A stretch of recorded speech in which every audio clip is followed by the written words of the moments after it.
A warm welcome to each and everyone watching this video. Today we are going to dive into a completely different direction, and we are going to chat to a very talented, accredited SARU rugby agent and find out how he goes about his daily life, signing up some of South Africa's rawest talent and then turning them into the stars of tomorrow. So without further ado, I welcome Michael Thomas. Thank you for joining me here in the studio and making time to have a chat with me here on my channel. Thanks for having me. Really appreciate it, and yeah, thanks for the opportunity. Right, Michael, of course, is a rugby agent for some very well-known rugby players such as Andre Smith from the Stormers, Sia Masuku from the Sharks, Yuri Mattia from the Stormers, and Stravino Jacobs from the Bulls, just to name a few. And then also some players from overseas like Johan Momsen, John Roy Jenkinson, Adrian Carlse, and John Drotster, as well as some of the rising stars in the under-21 Varsity Cup and also schools rugby. Michael, so before we get into this interview, just tell us a little bit about yourself. Who is Michael Thomas? Yeah, so yeah, I'm an absolute sports fanatic. I love my sports and stuff. Primary school and high school, played a lot of sports, mostly cricket and rugby.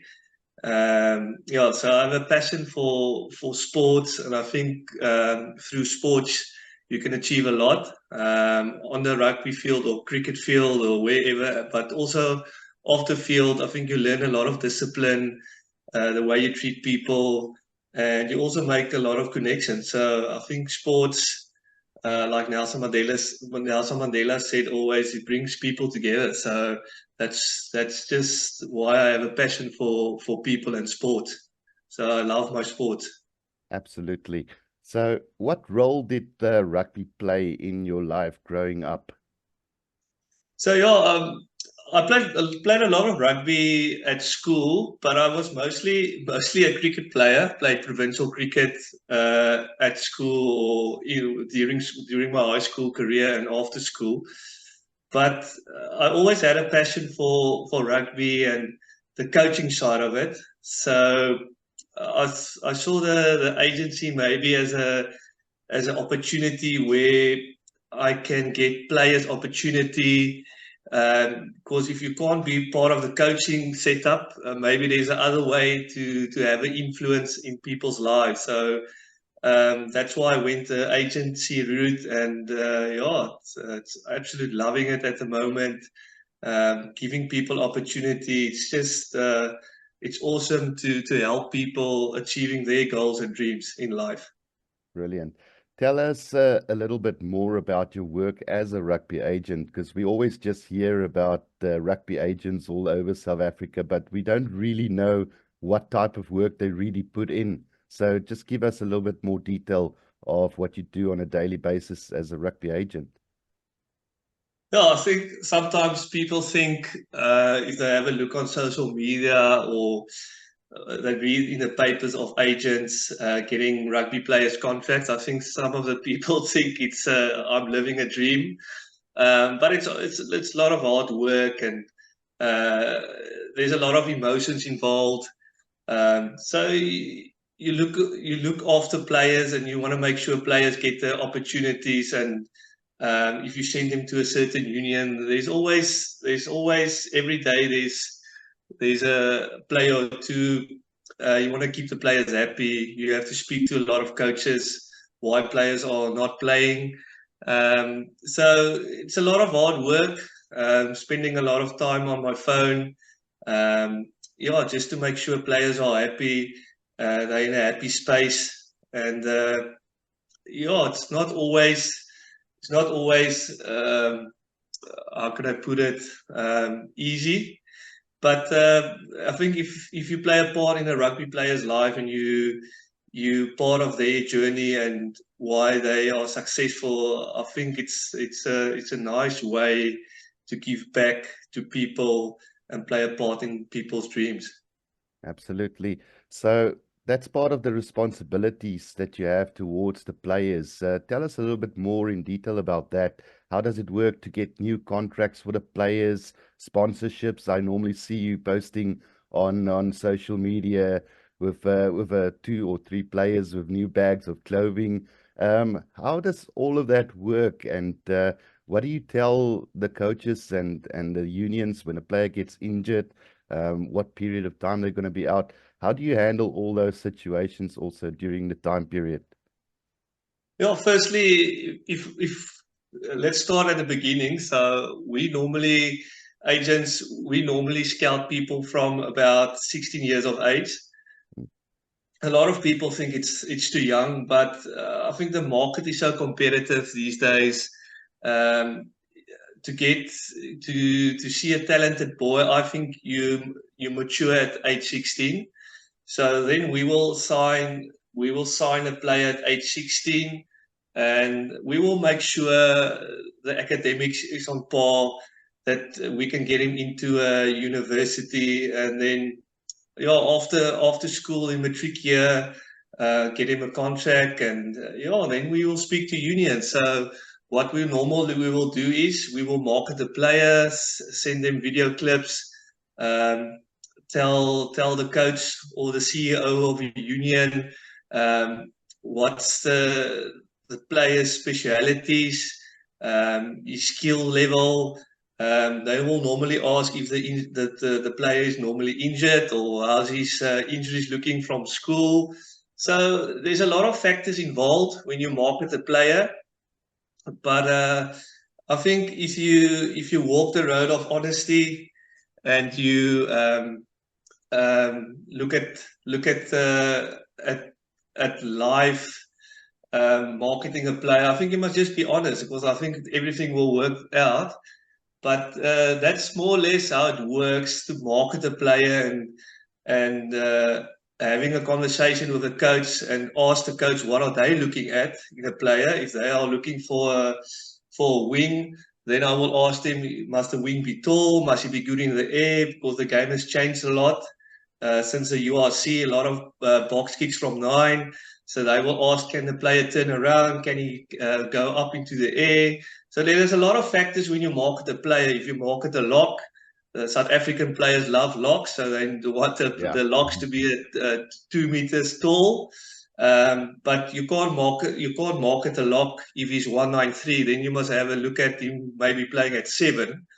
Yeah. So there's a lot of factors involved, and the way you need to speak to coaches. And I think if you start building a relationship with a coach, um, you exactly know what they are looking for.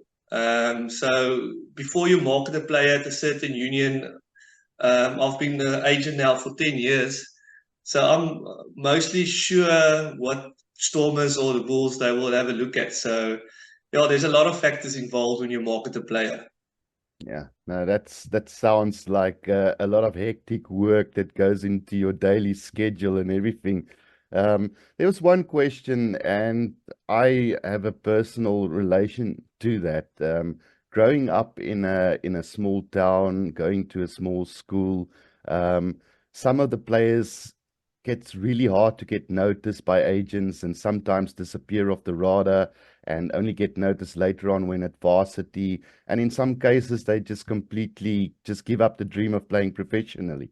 Do you guys have a system in place to prevent these sort of situations, or is it a gray area that needs a little bit more attention going forward?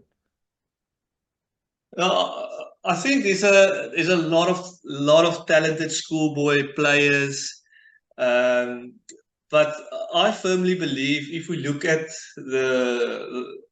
for instance, the under 16 Grand Coma team that has been picked now by Western Province, there's 3 guys from Tigerberg High School. I think even Echabet also went to Tigerberg High School, and Marvin Ori, who played now for the Stormers last season, went to Tigerberg High School.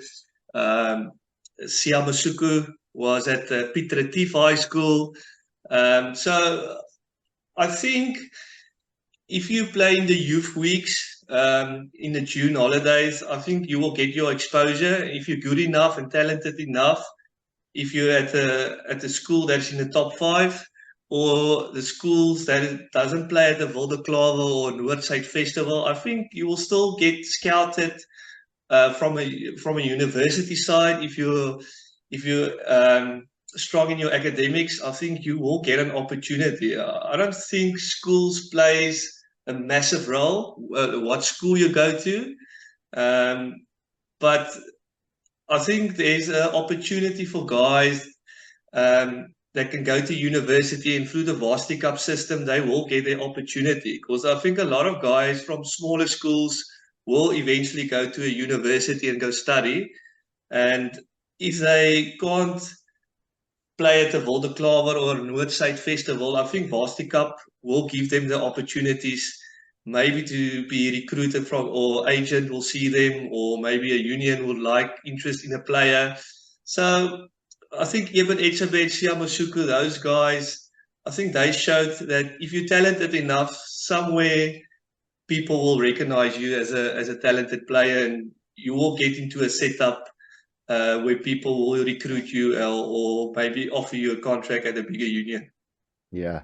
No, back in my days, technology obviously wasn't as good as it was these days. And these days, you can just make a recording or a video and you can send it. So, um, what's the process that needs to be followed to get into contact with you if a player wants you to represent them? Is there a process at all, or do they need to go through the Craven Week systems and so on and so on?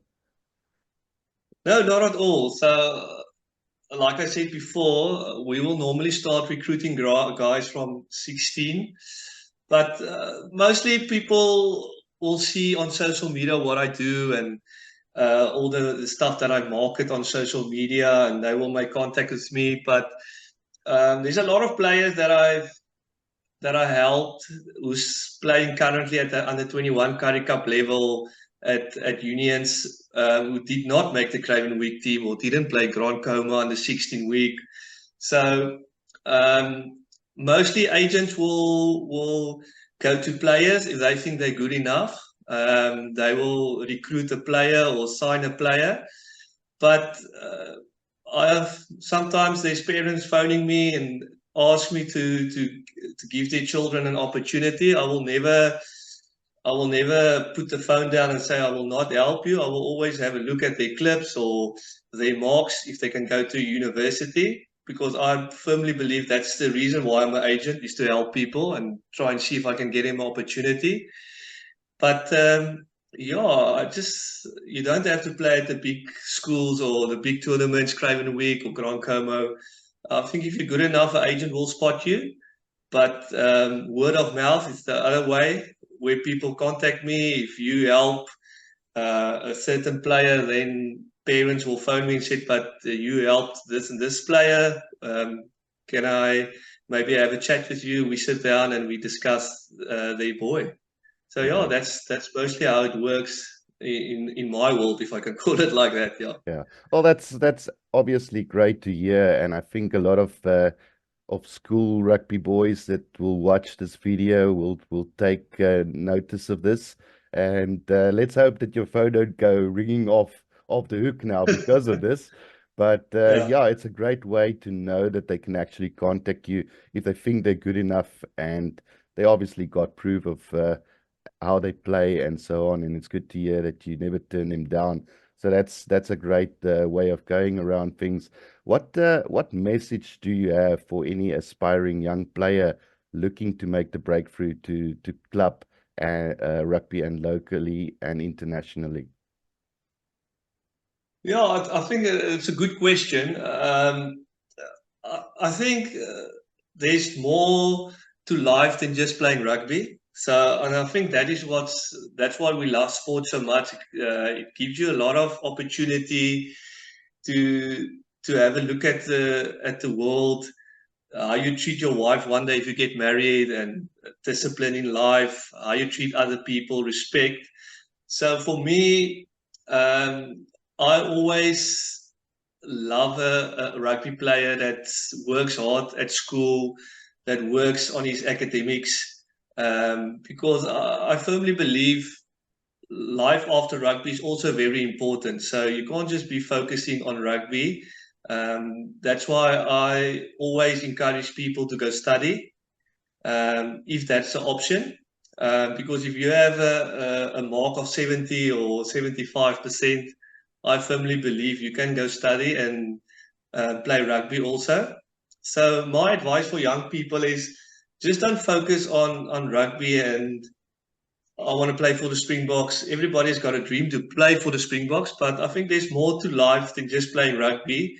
And the opportunities today, there's not a lot of opportunities after school, getting contracts, bursaries. So work hard.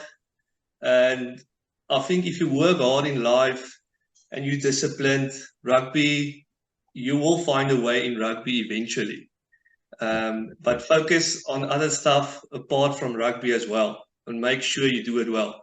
Yeah, I had a question from one of my followers the other day, and I think you might be better situated to answer him. They were playing rugby the other day, and he messaged me and he said he thinks of giving up on rugby. His team hasn't won this whole year round. They've lost every single game that they've played, and he feels like quitting. Is there maybe a message of encouragement to him to just give him a little bit of encouragement going forward?